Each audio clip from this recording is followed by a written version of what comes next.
It's important to understand that the big representation that will be in Switzerland tonight and tomorrow gives an understanding on how many countries really understand what's at stake. And it's not only in Europe, it's not only within the European Union or European continent. I would also mention the historical bilateral security agreement which Ukraine just signed with Japan.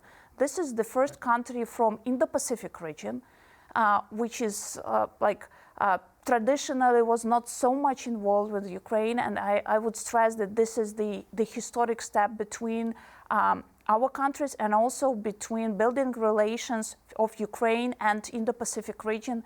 Just last week, President Zelensky was in a big defense conference in Singapore.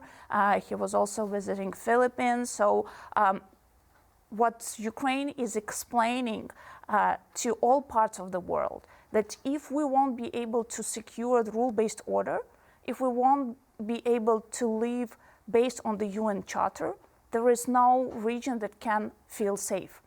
Yeah, and Japan is interesting how their foreign policy has changed by this. They've been going to NATO meetings, for example, even though they're not in the North Atlantic. But just, I guess as a final point, I mean, Vladimir Putin put this peace offer on the table, calling for your country, I think it's Donetsk, Luhansk, Zaporizhia, and Kherson, essentially surrender massive amounts of territory, some of which Ukraine still occupies.